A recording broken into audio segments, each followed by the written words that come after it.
انا هعمل صينيه سمك مكاريل. هقول لكم مقاديرها. انا معايا سمك مكاريل اهو، غسلاه ونقعاه وهشطفه اهو ابيض وزي الفل اهو. هشطفه واصفيه وهتبله. ومعايا هنا بطاطس شرايح مش كبيره قوي كده، ومعايا طماطم وليمون وفلفل حامي. والخلطه دي اللي انا عملتها معاكم كم مره، دي عباره عن توم وملح وفلفل وكمون وشطه وفلفل اخضر حامي. انا بحب الحامي، عايزه احط بارد احط بارد، وخل وليمون، شويه خل مش كتير وليمون. انا بقى هروح اشطف المكاريل ده وابتدي اتبله واسيبه بتاع ساعه ولا حاجه، عشان انا مستعجله عليه. اسيبه شويه في التتبيله وبعدين هطبق كله على بعض. عموما انا هوريهولكم لما اجي اعمله. بصوا انا جايبه كمان البولتي ده، جايباه معاه برضو غسله زي الفل من جوه اهو، وجايبه معاه سمك المكرونه. احنا ما عندناش حد هنا سماك فبنشتري بالمره واحطهم واتبلهم واحطهم في الفريزر. جايبه برضو سمك المكرونه ده برضو معاه، فهتبله كله وهحط دول في الفريزر وهعمل معاكم صينيه السمك. اهو برضو تبلت السمك اهو اهو، وهركنه شويه يتبل وبعدين هطبق الصينيه على بعضها، وهتبل برضو المكرونه والبولتي وهشيلهم في الفريزر. ولما عاوز حاجه منهم هطلعها واقليها على طول، اسيبها تفك براحتها واقليها عادي خالص. انا هنا تبلت السمك كله اهو، المكاريل والبولتي والمكرونه. هقفل دول بقى واحطهم في الفريزر، وده هغطيه واسيبه في التلاجة شويه وبعدين اتبله. هنا انا قطعت القوطه على الفلفل على الليمون على الخل على شويه خلطه من بتاعه السمك اللي انا عاملاها دي. لو ما فيش كملتش معاك احط ملح وشطه وكمون والليمون وشويه خل صغيرين. وبالهنا والشفا. انا هنا حطيت البطاطس في قاع الصينيه وهرصص عليها المكاريل، بس انا بفرده مسيبوش مطبق. بسم الله، المنظر ده كده.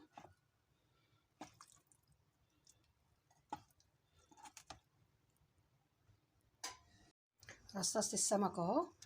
هحط بقى الطماطم القوطه ديت المقطعه هي والفلفل وشويه توابل من الخلطه اللي انا عاملاها، وكمان شويه خل وثلاث اربع ليمونات كده عليهم. بسم الله، وهفردهم كده على السمك يخلي طعم السمك حلو ولونه كمان حلو. المنظر ده. هحط بقى كوبايه ميه.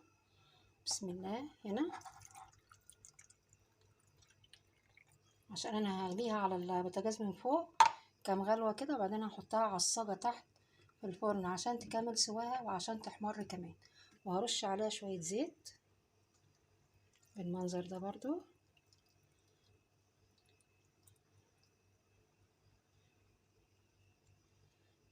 بس كده احلى صينيه سمك تاكلوها بنفس. اهي فرن، واوريها لكم في الاخر بالهنا والشفا. الصينيه اهي بعد ما طلعتها من الفرن اهي بالهنا والشفا. لونها جميل وشكلها جميل وطعمها حلو جدا.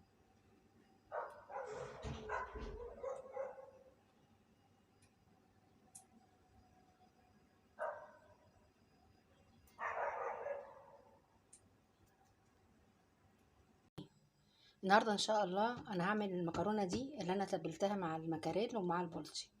هي فكت، بصوا بطلعها كانها لسه جايه اهي. بس بتسهل عليا بقى لما بجيبها بقى كده على طول وبعملها بتبقى ايه سهله. فانا هعملها النهارده هقليها واعمل جنبها شويه رز وشويه سلطه.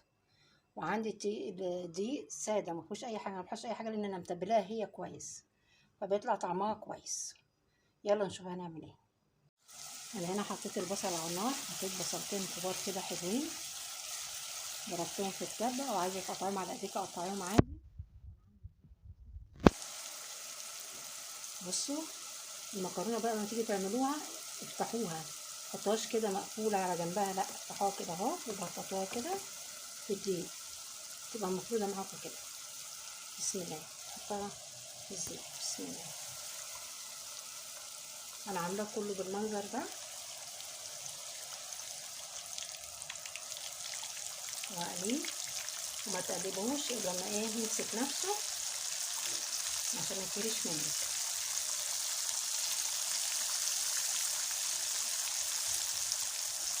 بالمنظر ده بس عرفت كده. هسيبه بقى يتقلي واوريه. هنا اهو بصوا البصله احمرت ازاي اهي. انا مش هغمقها اكتر من كده عشان ما تمررش. هحط عليها الميه